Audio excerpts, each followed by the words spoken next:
Vectra. We've got AI on it.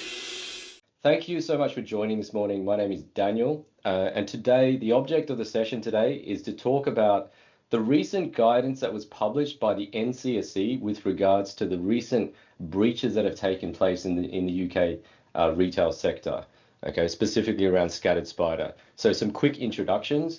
As I said, my name is Daniel. I am the pre-sales director for Vectra here in the UK and Ireland. Joining me today is my friend and colleague, Niall. Niall, just want to say a quick hello. Yep. Hey everyone. So yeah, I'm the Director of Professional Services here at Vectra, looking after the MDR and MXDR services. So we're at the front lines investigating detections from our customers' environments. Perfect. Thank you, Niall. So just to add to that, so for those that aren't aware, really quickly, Vectra is a threat detection and response vendor. Our platform operates across what we call modern networks. A modern network is one which consists of an environment that has got on-premises networks, cloud resources, and also identities as well. Now, we do offer a managed service, and that's the side that Niall's coming from, and we're going to share some of the things that we're seeing amongst the managed service customers that we've got. Right, so what are we going to talk about today? Really, there's kind of four things. We want to talk about scattered spider, who are allegedly behind the attacks, but we want to do a bit of what we call an intrusion analysis on a scattered spider attack chain to help you understand what an attack might play out like, what a modern attack might play out like on a modern network. And then we're just going to share our thoughts on the NCSC guidance. And, here's a tip. We think that the guidance is very solid, but from what we understand on our customer base, some of the bits aren't necessarily so practical or even possible. So we're going to touch on those and maybe give you a process of thinking about how to implement this.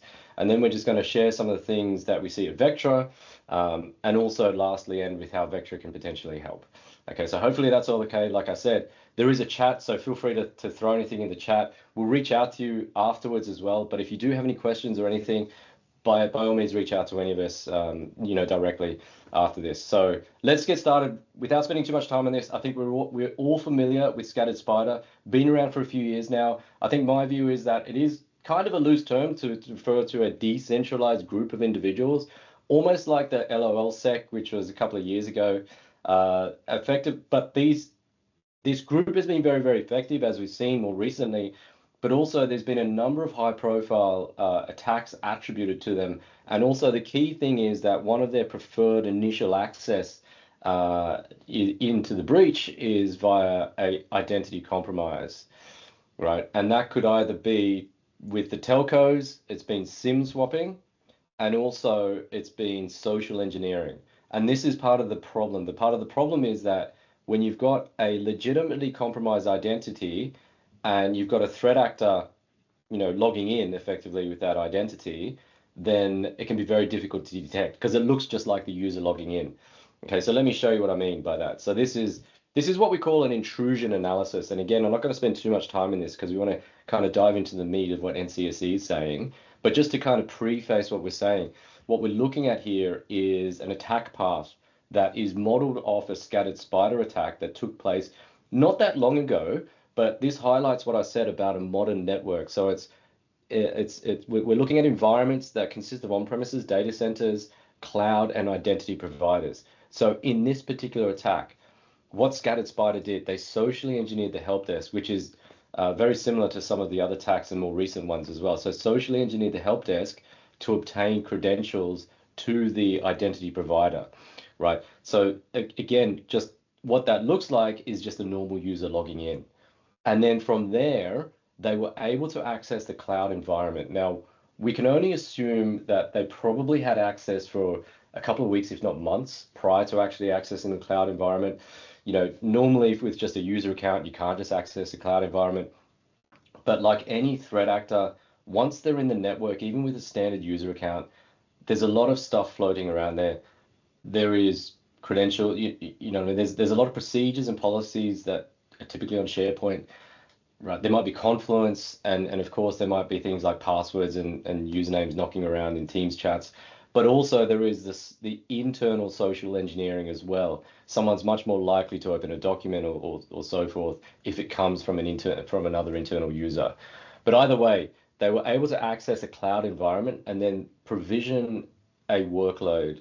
Probably there was multiple workloads there, but in this attack, provisioning the workload then allowed them to join a domain. Again, you need to have privileged credentials in order to do that, but this is what happened. Allegedly, they had global admin as well at some point.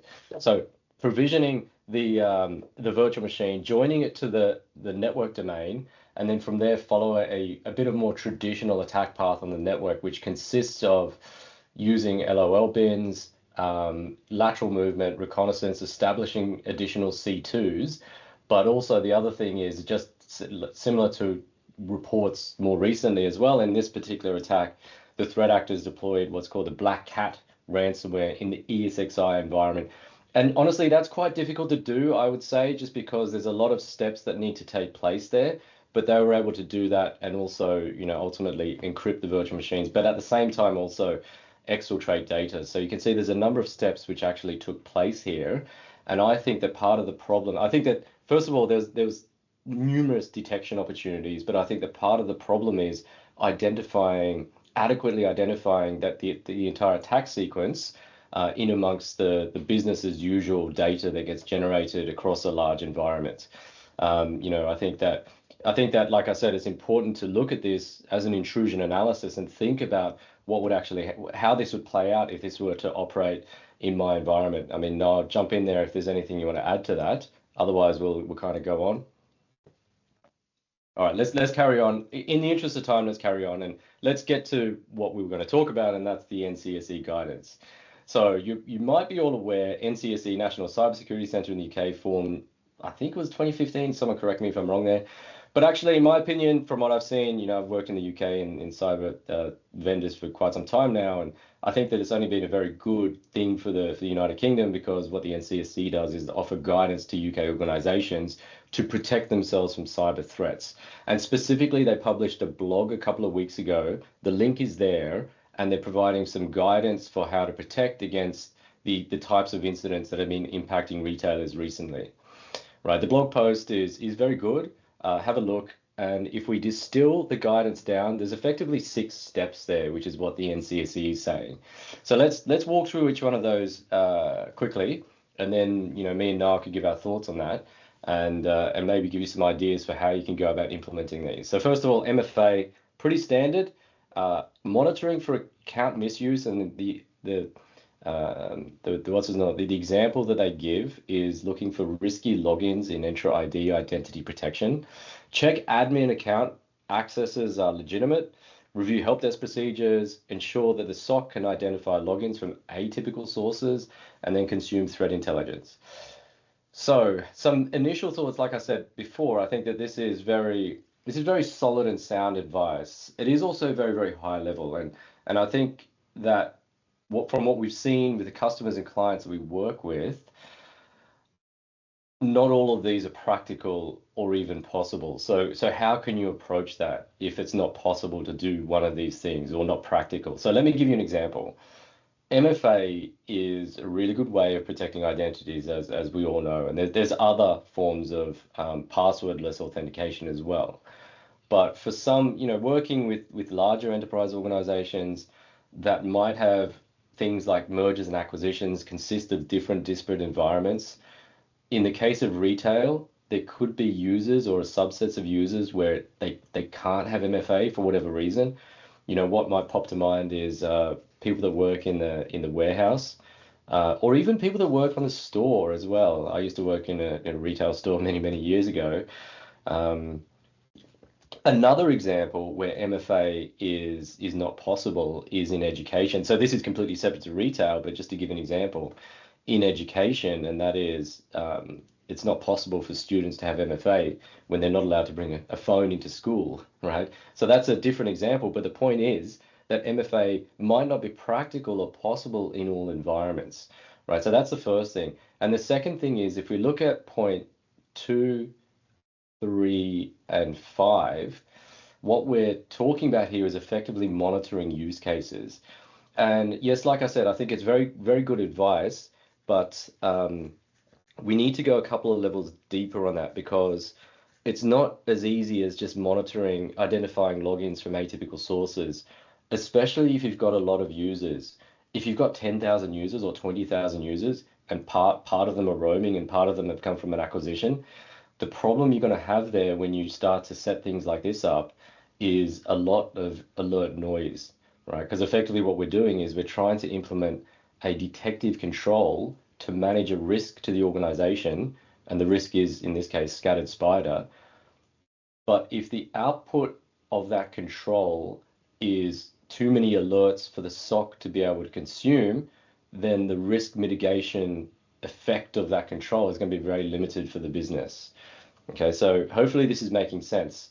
Let's go a level deeper and just kind of share some, thoughts on a process, right? Again, this is our point of view from the customers that we work with, and of course, take your own kind of guidance and so forth into account. But this is just sharing some thoughts we had about this when me and Niall have been talking about this over the past couple of weeks, right? So let's start on the left here. So we've got some good guidance from the NCSC, but not all of it may be practical. So let's start with the left. So we're talking about authentication. That's probably the first thing to look at. Controls around authentication. So for example, phishing resistant MFA. So that would typically be your app with the challenge code or some kind of passwordless authentication mechanism. Again, that might not be possible. Context aware sign-in controls. So that would typically be provided by the identity provider. In the case of Enter ID, as you might know, it's called conditional access. And there are other controls that you can implement via the identity provider that could help protect your authentication. So short session tokens and stopping where there's VPNs, stopping logins where there's VPNs, or obvious impossible travel are some other examples that are kind of floating around there. But these are on the left-hand side under the authentication pillar. These are protective controls, right? So the things we need to think about there when undertaking this process is, first of all, are those authentication controls, are they possible to implement across my entire organization, first of all? And second of all, social engineering can defeat a good chunk of that, okay? And even cases like conditional access could potentially be bypassed. So from a risk perspective, I think it's important to consider what would happen and what the possibility of these protective controls getting bypassed. Okay, so one way of thinking about that is just doing almost an old-fashioned audit. I'm not going to lie to you. I used to work at an ISP, and asset inventory was always a continual challenge and is the never-ending challenge in IT. But I think that in order to effectively implement any kind of monitoring control, it's very important to have some kind of inventory, and the only way you can derive that is by performing some kind of audit. And like I said, it is a time-consuming thing. One of the first jobs I had when I worked at an ISP was actually auditing this network, and that took months. In fact, I never actually finished it. But in a kind of identity environment, what that would look like is an inventory of your users, your user types, identities and non-human identities, things like your roles and groups as well, group memberships, conditional access policies, so on and so forth, right? So once you've established that, I think that you're in a pretty good position to start to implement what a monitoring control would look like. And we are a big fan of use cases and actually documenting use cases. And that's what effectively monitoring is. You're defining a use case which is aligned to some kind of business risk, right? And the only way you can do that is if you know what it is you're protecting and you understand your overall business environment and you understand the risk to that. So let me give you an example. If you're a retailer that's got like warehouse staff, for instance, and they can't have MFA, right? So what are some of the tools that you've got in place to provide monitoring for them? And then you can get some use cases going, which would consist potentially, typically in your SIEM, you could have watch lists, reports for activities, and then you could go even a level deeper once you've kind of set that up, and that is look at more proactively things like the event types that are generated by these users, and then you could even be a bit more proactive at it and look at the least most occurring event types and modifications, for instance, that are made, right? So I'm talking about diving into the actual logs there. But if it's aligned to a use case, I think you're not really going to get stuck down a rabbit hole. because everything that you do is aligned to protecting the business from this risk. In that case, it will be a compromised warehouse user's account, right? I know this is easier said than done in some environments, but I guess what we're saying here is, if you think about the overall risk to the business and you understand your asset inventory, I think that you can document the scope of what you're trying to achieve quite nicely through use cases, right? And layered monitoring is important there as well. So you might have controls typically through your identity provider, but also what additional controls have you got in place in case that alert doesn't get sounded. And I think that would be reasonable for certain user types like domain admins, for instance, or any kind of privileged account. Another example could be if you're a retail environment, I expect there's buyers and they probably do a lot of travel. So you might have different use cases for these users than you would for other types of users. Do you see what I mean? So you kind of, you're following this process, but ultimately what you're doing is you're demonstrating a risk reduction through everything that you do. The last piece is the on the verification. So control testing is absolutely critical.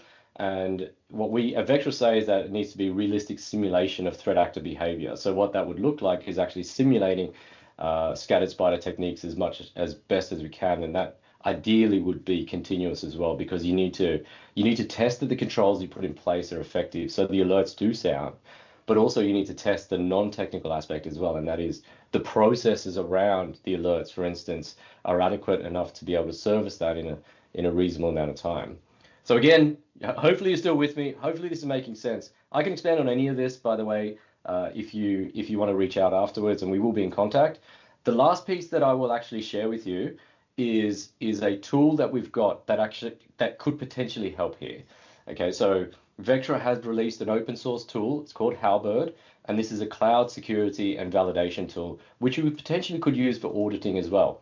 Okay, so it's something that you can run in Entra ID, and we can do things like enumeration, and we could look for groups that have got certain permissions, for instance. So we're looking for the permission, in this case, directory readwrite.all, which is quite a high privilege permission. So we could use Halberd for some level of auditing. Another example could be using Halberd for identifying what types of users, for instance, warehouse staff or traveling buyers, for instance, what they could get to. So, this is one way of potentially doing that inventory that I talked about, right, which could augment what you get out of the identity provider, right? But the key thing with Halberd is that it is a tool that can be used for validation, because we can use it to simulate threat actor activity within a cloud environment, right? And that is something we can use to simulate aspects of a scattered spider attack, right? And that is a free tool, but that actually forms the basis of the identity exposure analysis, which we're going to talk about at the very, very end of this. So let me kind of pause there, right? And if you're still with us, right, let's just pivot there. I'll take a bit of a breath. And Niall, if you're still there, do you want to just share some of the views that you're seeing from the managed service views, the managed service aspects? Absolutely, Dan. Thank you. So yeah, just building on what Dan has already said and the guidance from the NCSC, I want to kind of go through some of the things that we're seeing in the field from the Vectra side. So Dan, if you want to go to the next slide there. So from our point of view, there are a couple of things that are actually inhibiting our customers from getting, I suppose, ahead of the attackers. And this isn't just specific to this threat group we're talking about today, but this is really for any threat group at all that you come across. If you kind of look at these recommendations here, you'll be able to kind of get ahead of them and be able to kind of stop them in their tracks when they do get inside your environment. So one of the things at the very top here is, where possible, ensure segregation of identities. And this isn't just specific to admin users having a separate account for admins. But at the weekend, just past, I was attending B-Sides Dublin, and there was actually a really good presentation around exploiting users through Teams. And the reason this was so interesting was that it actually gave us a new way in which organizations can be compromised, which doesn't really require them to have initial access inside the environment. And the example they gave here, or the researcher gave, was if you have users who are in the field, potentially salespeople, but more likely to be people who are hiring in the field, and like the recruiters, they're going in having meetings with unknown users. Once they get inside that meeting, It just takes one single payload to be sent over that, no click required, and then it's executing code on the user side, which is be the recruiter in our organization. And that was as simple as that, just get a token. Once you have that token, then you're going to log into an environment which is already validated, so no MFA is required as long as it meets the conditional access policies. And then you're straight away within that organization. So this is kind of quite an interesting one, because that's kind of a new kind of area which you wouldn't typically think about segregating those users or those users access, and particularly where they are front facing inside of in front of other users in the field. The other thing here is the identity-based visibility. So by far, what we're seeing over the past 2 years is a lot of access that we're seeing nowadays from attackers is really coming through identities. They're not so much kind of dropping exploits on systems or even kind of going through web apps as much as they used to. They're very much getting legitimate credentials and then logging into environments that way. So it's really, really important to make sure you have visibility into your domain accounts, your cloud accounts, your SaaS, and even things like third-party applications, which you wouldn't typically have visibility into, or you might not be taking the logs from, to make sure that you have visibility into those. The third recommendation here is around leveraging more automation for containment. So what I've done here actually is I've pulled out all of our customers. We have hundreds of customers inside the MDR service, and I've shown you a breakdown, just rounding up to the nearest number, around how many customers are using automation today. So dynamic here is one of our policies that we can set for our customers, and that's where we allow automation to go in and contain incidents as they're happening if they reach a certain threshold, e.g., over 90. So only 5% of customers today are actually leveraging that. And there's many reasons why this might be the case, but in most cases it's due to issues internally where they can't, for whatever reason, get approval to contain things. So my recommendation here is to try and kind of work with your teams internally to see how you can automate more tasks for the team, which buys them more time to an investigation to stop an attack as it's happening. The second thing here is the balance. So we have roughly about 40% of customers in the balanced model today. And balanced, what that basically means is that they actually give us the pre-approval to take action to contain things. So if we are seeing what we believe to be an attack in real time, we have got that pre-approval to go in and actually contain that as it's happening, to stop it from going any further along the attack lifecycle. And then lastly, here is the vigilant. So vigilant is where the customers ask us to monitor their environment, but not to take action upon the investigations that we're doing. And that's about 55%. So one of my biggest recommendations to any customer that I have today who are on the call, or even if you're working with your internal teams, is to try and push forward and get more automation in place and to take more containment actions. And then the last thing here is to enable your security teams to disrupt attacks. Is give kind of a very recent example. We had an issue on Friday with a customer where we did actually see an account compromised, and we saw the attacker moving through the cycle. They were creating rules inside of the Outlook, and we knew kind of what was coming next in terms of the attack. We had escalated up to the customer. We jumped on a call with them to help them to investigate, and we were recommending the first thing to do is to contain it, to stop it, to disrupt the attack. But their reaction to us was that they hadn't got pre-approval from the internal stakeholders to do that. And the problem with this then is you're now kind of giving additional time for that attacker to take that action to kind of get closer towards their objectives, and you're not buying time for your own internal security team. And then the last thing I just want to point out here is in terms of the actions themselves. So again, I pulled out our metrics from the back end just to see in how many incidents are we actually taking that action to disrupt an attack or to contain it. And it was just shy of 1% of all escalations going through. Typically what we see is a fairly early stage sign of attack where we have maybe a suspicious sign in, or we have one initial kind of stage, maybe the reconnaissance stage of an attack, but we're not very highly confident of that. It's only really where you're highly confident should you be taking action to disrupt those attacks inside your environment. And again, if you want to talk to your teams or stakeholders internally, showing the metrics like this, where it's not going to be, every single investigation that you're doing, you're going to contain things. It's only really in those playbooks where you see it kind of much further down the life cycle, or you have much more higher confidence in it, or there's indicators there that are high fidelity. Do you take those actions to contain? And it actually ends up being very, very few containments for most organizations. I think for the customers we do have in balance and dynamic, it roughly works out about 1 or 2 investigations every year where we do disrupt an attack inside their environment. So you're not talking about being breached every single day and having users locked out of their accounts on a regular basis. But of course, those are the most critical ones. Sorry, Dan, go ahead. No, I guess so. The summary here is that we think right now, correct me if I'm wrong, we think that more organizations could take into account containment when it comes to identities, right? Because containment when it comes to identities we think is slightly less risky than taking an automated approach, maybe on a network or even within a cloud environment, because the risk of business disruption when you contain an identity, a single identity, is much less than if you're doing something more widespread, like isolating a VLAN, for instance. That could be a security automation, right? So what we're saying right now is that more organizations could actually take identity-based containment automation approaches, right? But the challenge that they face is effectively the internal sign-off. Absolutely correct. Yeah, it's generally the pushback internally where this happens. But again, showing them kind of what's happening in the field. Things like the guidance from the NCSE is actually a perfect kind of example of where, if you can get that buy-in from internally, it'll put your organization in a much better position to stop these from, becoming much later down in the life cycle. Perfect. All right. Shall we, let's move on? Yep. And then here, so just because we obviously are using the the vector platform in a very angry way, or with anger, I should say, I've kind of given some guidance here around what we would recommend for our vector customers on how they can actually get more value from the vector platform. So just very briefly to run through these, I've actually mapped out the actions to each recommendation from the NCSE. So things like, for the special sign-ons, you can leverage the conditional access to look for a not applied that could identify any gaps in potentially the MFA being applied to accounts. You have the abuse tracking.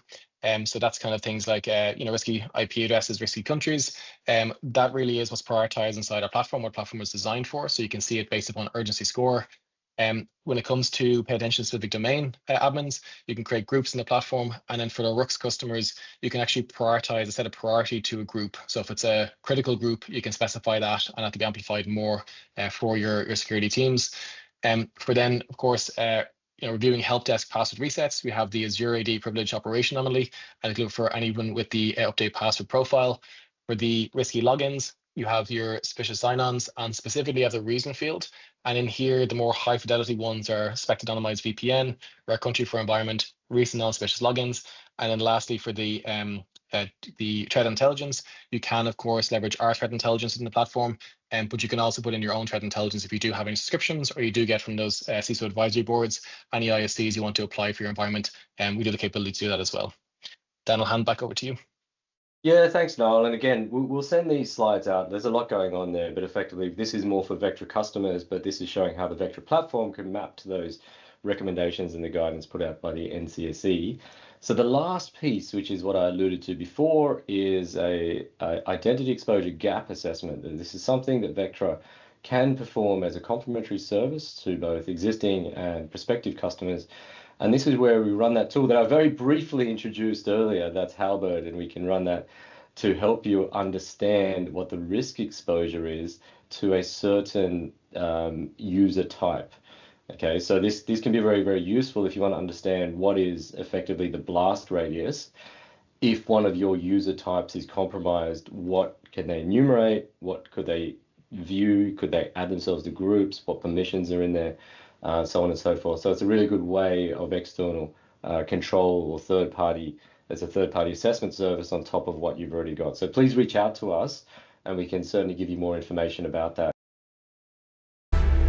Vectra. We've got AI on it.